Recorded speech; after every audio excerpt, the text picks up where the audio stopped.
Mozart's death, a tale as mysterious as his music. Hi, it's me.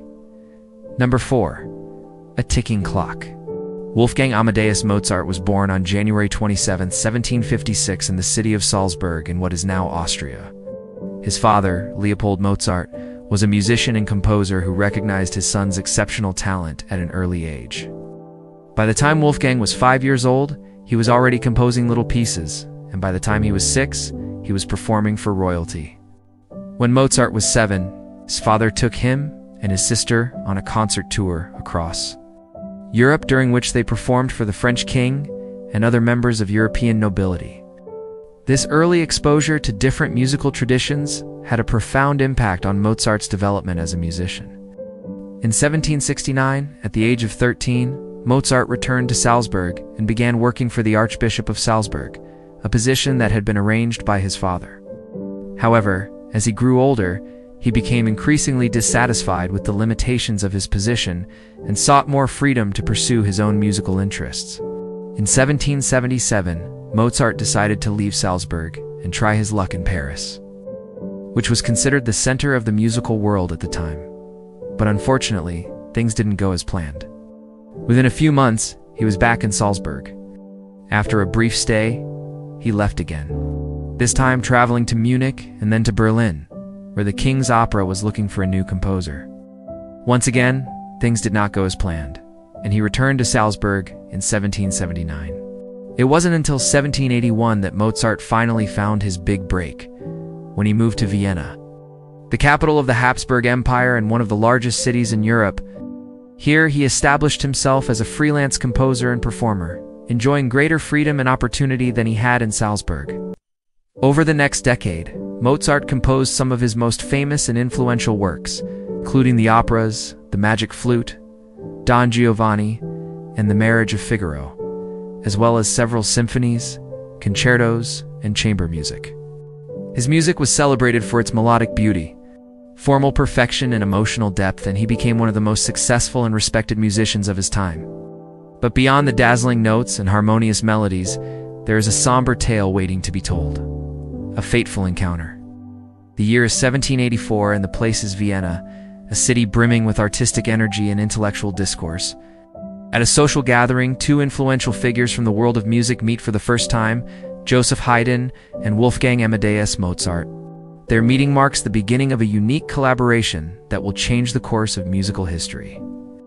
Haydn, a renowned composer and member of the Esterházy family's orchestra, has come to Vienna seeking new inspiration and ideas.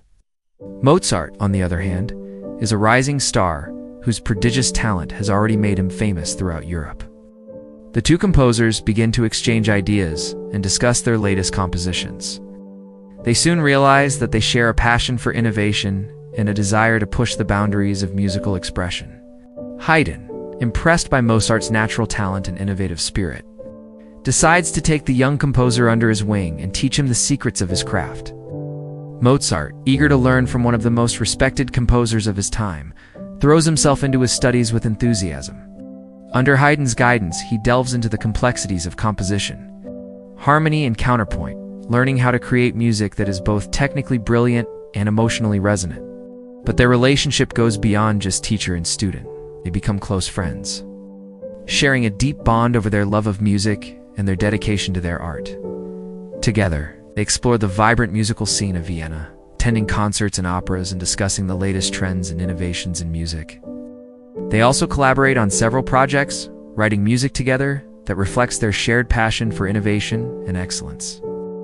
Number 3. The mysterious illness. The year is 1791, and Vienna is in the throes of summer. The city is hot and humid, and a deadly disease is spreading through the crowded streets. Little did Mozart know that he and his wife Constanza were about to become its next victims. In the midst of his final year, Mozart had been feeling unwell. A persistent cough had become a constant companion, and his health was steadily deteriorating. On November 20th, 1791, Mozart attended a party at the home of his friend and fellow composer Joseph Haydn. The gathering was in celebration of the recent premiere of Mozart's 40th Symphony.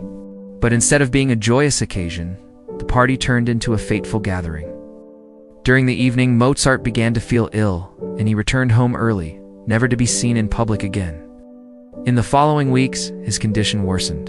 He experienced fever, chills, a sore throat, and difficulty breathing. As his health declined, Mozart became increasingly agitated and restless. He would pace his room for hours, unable to find a comfortable position or a moment's peace. His wife Constanza stayed by his side, tending to him with unwavering devotion. But even her loving care could not ease his suffering or stop the relentless progression of his illness. On December 5, 1791, at the age of 35, Mozart's heart stopped beating. He had passed away in the early hours of the morning, leaving behind a legacy of music that would echo through the ages. But what was the cause of Mozart's untimely demise? Despite numerous theories, the answer remains elusive, hidden in the mists of time. One prevailing theory suggests that Mozart's illness was caused by mercury poisoning. Mercury was commonly used in the 18th century to treat a variety of ailments, including syphilis, and it is possible that Mozart was exposed to high levels of mercury through repeated or improper use. Another theory blames a bacterial infection such as the plague or typhus, which were rampant in Vienna at the time. Yet another points to a reaction to a recently administered vaccine as the culprit behind Mozart's sudden illness and swift decline.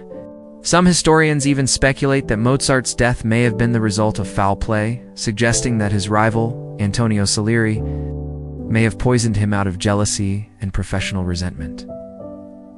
Number 2. The autopsy. In the early hours of December 6, 1791, the body of Wolfgang Amadeus Mozart was prepared for burial. As the family gathered to carry out this solemn duty, they discovered something strange. There were no obvious signs of injury or disease, leading them to believe that their beloved musician had died from an unknown illness. As the family prepared Mozart's body for burial, they noticed something disturbing. His face and body were swollen, and there were no external signs of injury or disease. Despite his young age, his body was already beginning to decompose, making it difficult to determine the cause of death. Unable to find answers through observation alone, they decided to take a closer look inside. And so an autopsy was performed, but the examination revealed nothing conclusive. Unable to pinpoint the cause of death, the autopsy report simply listed the cause as unknown. Without answers, Mozart was laid to rest in a small cemetery in Vienna.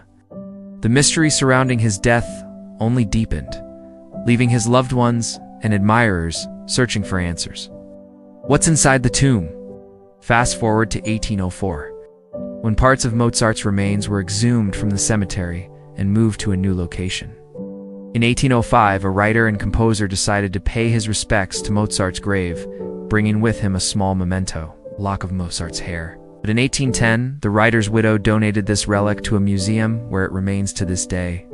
It was not until 1929 that further excavations at the cemetery revealed the extent of Mozart's remains. A skull and 2 vertebrae were found, along with those of his father, mother, and sister. These remains were then transferred to the Mozart family crypt in the Komponist in Graberfeld, or Composer's Cemetery. But the story doesn't end there. In 1932, another part of Mozart's skull was discovered in the collection of a Viennese doctor. This piece of bone, along with the previously found remains, were placed on display in the Mozarteum Foundation in Salzburg. However, doubts about the authenticity of the remains persisted. In 2001, DNA testing finally put these questions to rest. By comparing Mozart's remains with those of his sister, researchers were able to confirm their identity with certainty. The mystery of Mozart's death continues to fascinate historians and scientists alike. While the autopsy failed to provide definitive answers, the discovery of his remains in 1929 and 1932 allowed for a deeper understanding of his life and death. The ongoing research and analysis of his remains are a testament to the enduring legacy of one of history's most beloved composers. Did you know that Mozart died believing that he had killed his father? What are your thoughts on this intriguing topic? Feel free to share your thoughts in the comments below. If you enjoyed this video, don't forget to like and subscribe for more fascinating content. Thanks for watching.